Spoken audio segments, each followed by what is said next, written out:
What's up, guys? So today we're going to be talking about how to find a job in Japan as a foreigner.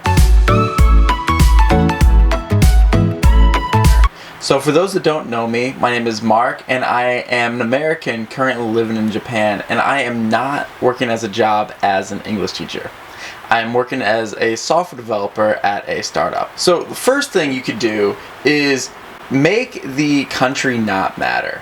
If you are able to find a job where you can work remotely in the United States or anywhere in the world, it doesn't really matter. As long as you can get your work done and be working remotely, you should be good to go. So, for example, if you're in internet marketing, or if you're a developer, or if you are a writer, or if you do freelancing, you can live anywhere you want in the world. And if you want to live in Japan, you can do so.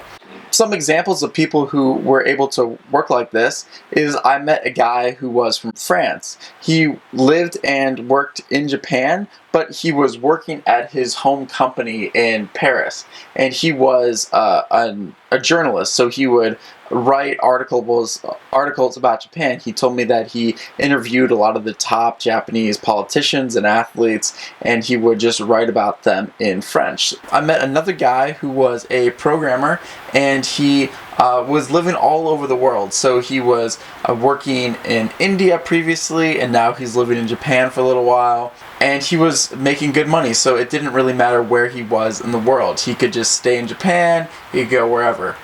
So there are a lot of options if you can find a remote job, and that would mean that you can work anywhere in the world with just an internet connection and a laptop. Next is if you want to get a job directly in Japan, working at a Japanese company, I highly recommend scanning the job boards.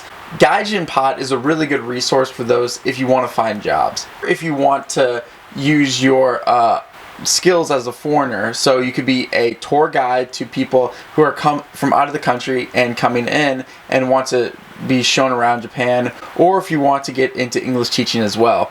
But it's not super good if you want to work at a lower end job. So for example, if your dream was to become a house cleaner, you're probably not going to find too many people that are willing to sponsor you from overseas in order to clean houses, or if you want to work at a convenience store or something like that. You're going to need to have a college degree if you want somebody to support your visa. Another way that is, I think, good in addition to job boards is to reach out to company recruiters directly. So I was able to have a lot of success by finding companies that I wanted to work at, either in Japan or just in general, and I would go to LinkedIn or I would go to their company webpage and I would apply to the jobs directly. I had a lot of success reaching out to recruiters directly, either through Japan or in just companies in general.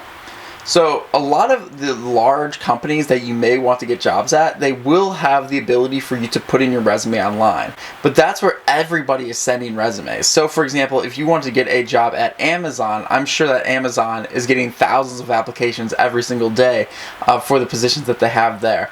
But if you can go onto LinkedIn, or you can find a recruiter through other means, I would suggest reaching out to the recruiter directly and giving them your resume, because that gives you an actual point of contact at the company that you can talk with, as opposed to just being another resume in the pile. And don't be afraid to reach out from more than one recruiter at the same company. A lot of the companies are extremely big, and all the recruiters might not necessarily talk to each other. So if you want to reach out to 2 or 3 recruiters from the same company, that just really increases your chances of getting an offer or an interview at one of these companies.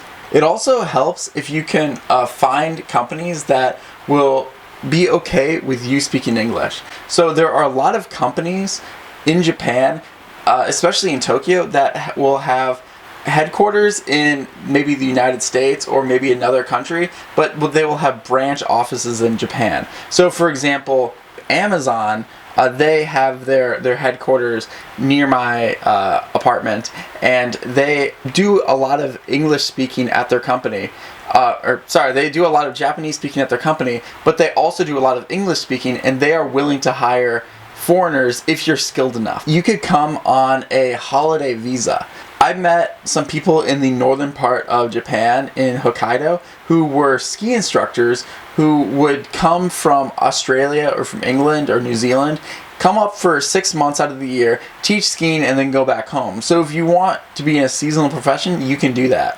There are so many great opportunities if you don't want to teach English but you want to live in Japan, and it's really doable. Around 1% of people who living in Japan are not Japanese. That means there are millions of people living in Japan who are foreigners currently living and working here. So if they can do it, you can do it too. I believe that you will be here and you will succeed.